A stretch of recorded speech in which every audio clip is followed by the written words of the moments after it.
Koto Panjang adalah nama salah satu dusun yang ada di desa Pulau Gadang.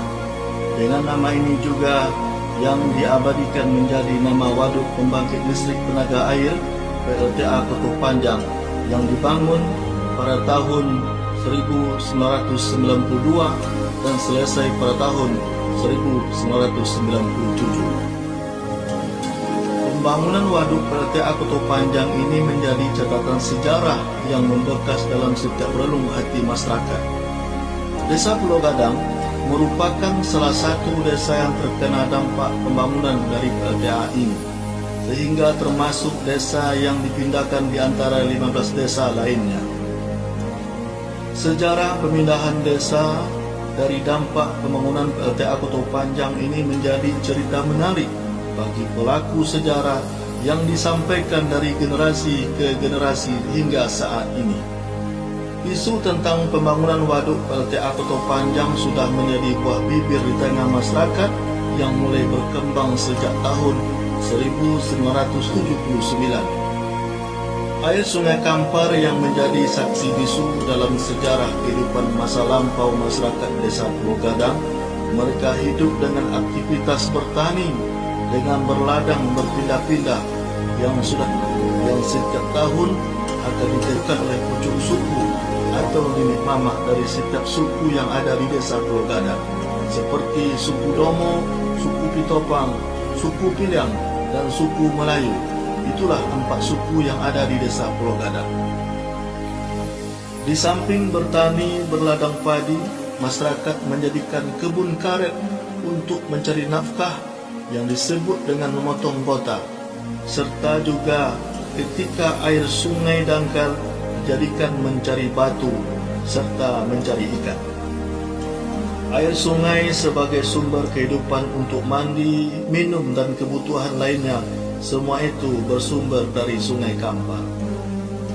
Ketika salah seorang masyarakat desa Pulau Gadang berjumpa dengan rombongan yang melakukan survei lokasi pembangunan untuk waduk PLTA, ketika ditanyakan nama tempat aliran sungai yang akan dijadikan dam PLTA, maka bapak tersebut mengatakan daerah ini namanya Koto Panjang. Dari perbincangan itu diambil kesimpulan oleh rombongan tersebut dan menamai pembangunan waduk di masa yang akan datang dengan nama PLTA Koto Panjang. Sejak saat itu PLTA Koto Panjang menjadi isu perbicaraan yang sangat menarik di tengah masyarakat. Bukan hanya bapak-bapak di warung kopi, pemuka masyarakat bila berkumpul di balai desa atau di selanjutnya juga mengambil topik ini. Cerita setelah sholat isya berjamaah yang disampaikan oleh guru mengaji pun juga menceritakan tentang pembangunan PLTA Koto Panjang dan kehidupan masyarakat di masa yang akan datang. Bahkan omongan ibu-ibu yang sedang mandi dan menyuci di Sungai Kampar pun tak terlepas dari isu pembangunan PLTA Koto Panjang. Kegamangan mencari nafkah, pendidikan anak dan masa depan pada umumnya ketika itu dipindahkan ke pemukiman baru. Di tengah rasa gamang dan ketidakpastian dirasakan oleh masyarakat desa Pulau Gadang pada masa itu, dengan diadakan beberapa kali pertemuan masyarakat dengan pimpinan yang ada di desa disebut dengan tali bapilin tigo tungku sajelangan, pihak pemerintahan, pihak adat dan pihak agama.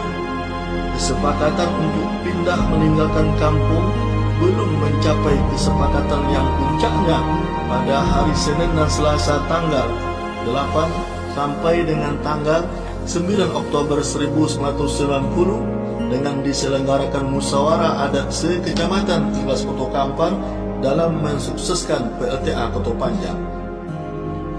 Namun pertemuan adat tersebut masih belum mencapai kesepakatan, di mana para utusan dari desa-desa yang ada di kecamatan 13 Koto Kampar menerima untuk dipindahkan ke lokasi baru. Karena konfliknya permasalahan yang akan dihadapi, di antaranya lokasi pemindahan lokasi baru, sistem ganti rugi hak milik masyarakat, dan lain-lainnya.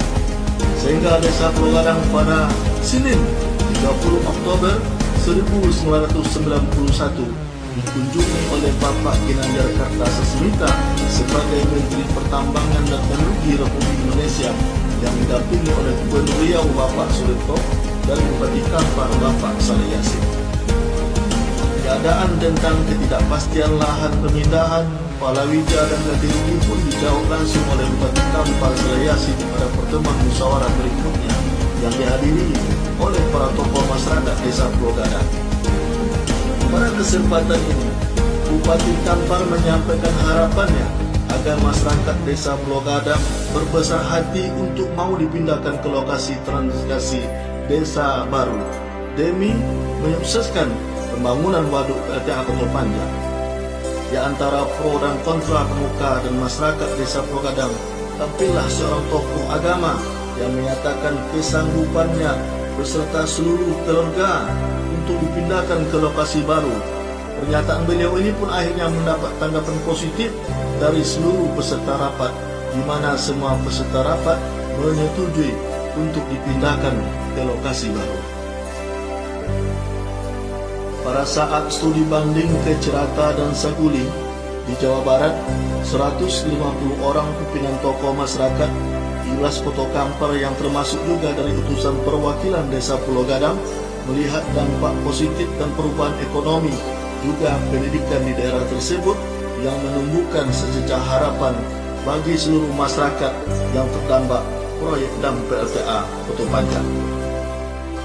Sebelum pemindahan dilakukan, masyarakat diberikan wacana dalam penggunaan dana ganti rugi dan sosialisasi bank untuk penyimpanannya. Sebanyak 592 kepala keluarga yang berada di Desa Pulau Gadang dipindahkan ke lokasi baru dengan 2 tahap pemindahan, yakni pada hari Jumat dan Sabtu, tanggal 28 dan 29 Agustus 1992. Pemindahan ini menggunakan alat transportasi berupa truk serta bus yang dikawal oleh TNI dan Polri. Dalam pengamanan ini dari Batalion 132 Salo Bangkinang. Dalam proses pemindahan ini banyak dari masyarakat yang sedih dan tidak rela meninggalkan kampung halamannya, sehingga banyak menangis meratap dalam keadaan pemindahan barang serta pembongkaran rumah yang akan dipindahkan.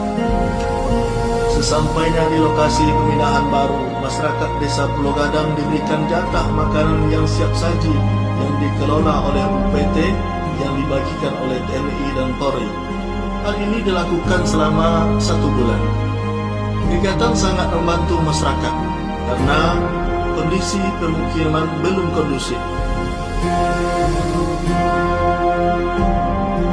Untuk mengolah lahan pekarangan, pemerintah juga memberikan seperangkat alat pertanian yang diberikan kepada masing-masing kepala keluarga.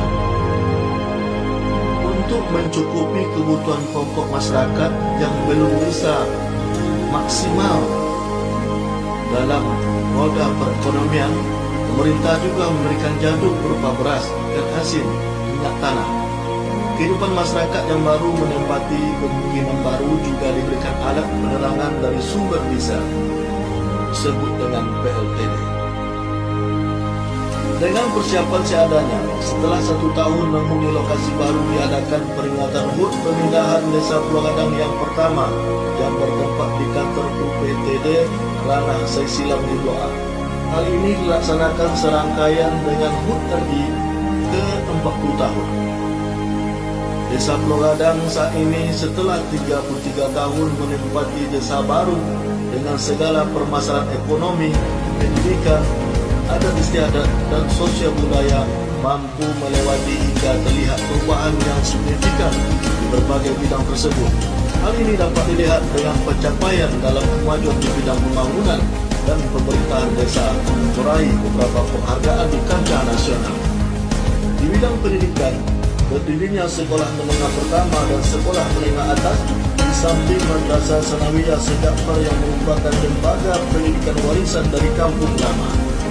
Desa Pulau Gadang juga mempunyai tekad slogan "Satu Rumah, Satu Sarjana" sebagai wujud daripada desa bermarwah dan terbilang.